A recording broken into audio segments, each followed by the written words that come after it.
नमस्कार मित्रांनो. मित्रांनो, मी सिंघम सिनेमा बघत होतो आणि सिंघम सिनेमामध्ये आपल्या सगळ्यांना माहिती आहे की प्रकाश राज हा त्यात निगेटिव्ह रोल करतो, म्हणजे विलनचा रोल करतो. जे एकांत शिकरे याचं कॅरेक्टर आहे. त्या सिनेमात अजय देवगण हिरो आहे. पण त्या सिनेमातला हिरो खऱ्या आयुष्यात काहीच बोलत नाही. काही घटना होऊन द्या, काही होऊन द्या, कुठं काय होतंय, काही पडलेली नाही. सगळं आपलं हाताची घडी तोंडावर बोट असंच असतंय. परंतु त्या चित्रपटातला खलनायक, त्या चित्रपटामध्ये त्याला एवढा युग असतो, पण तो खऱ्या आयुष्यात खऱ्या हिरोसारखा जगतोय. म्हणजे चुकीच्या गोष्टीसाठी तो आवाज उठवतो, तो बोलतोय, तो भिडतोय, तो येतोय. पण हे हाताच्या घडी तोंडाला बोट. अक्षय कुमार काही बोलत नाही, थंड डोक्याचा आहे. ठीक आहे, तुम्हाला ह्यांचे विचार पटतात, नाही पटत तो भाग वेगळा आहे. कुणी असो, शाहरुख, सलमान, आमिर कुणी असो, तुम्हाला यांचे विचार पटतात किंवा ह्यांचे विचार पटतात तो मुद्दा नाहीये. पण आपल्या देशातल्या पोलिसांकडून लोकांना मारलं जातंय, पोरांना मारलं जातंय, त्यांची डोकी फोडली जातात, गुडघे तोडले जातात, फोडले जातात. हा प्रकाश राज भर पावसात येतो उभा आहे, आलाय, भिडलाय. काही सेलिब्रिटी आवाज उठवतायत, पण यांचं नाव टॉपला, हे काहीच बोलत नाहीये.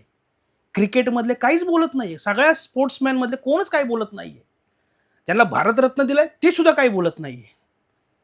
अरे बोललं पाहिजे ना तुम्ही, भारतरत्न ठीक आहे, हे चुकतं एवढं तरी बोला ना. सरकारने यावर लक्ष घालावं. एक ट्विट करू शकता तुम्ही, ते सुद्धा करू शकत नाहीये तुम्ही.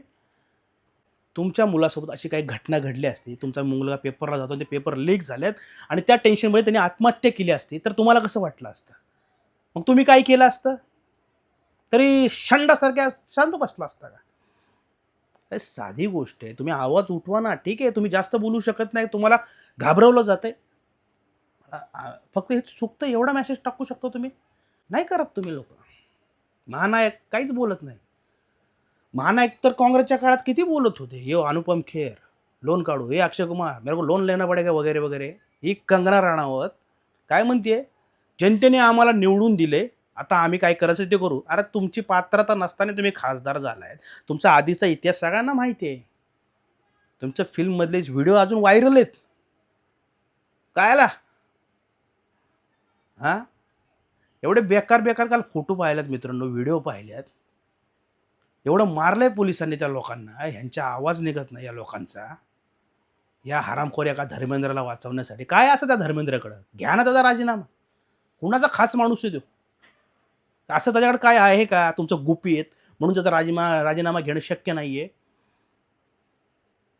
चुकत नाही असं वाटत नाही तुम्हाला?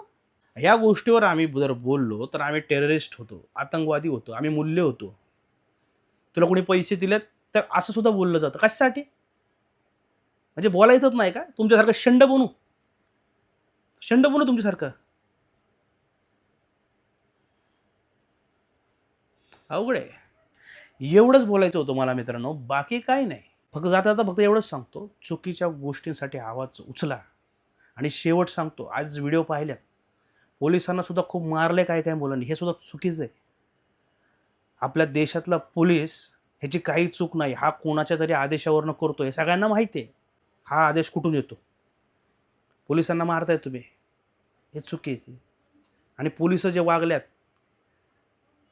ते सुद्धा चुकीचं आहे. मारलंय तुम्ही त्यांना. धन्यवाद.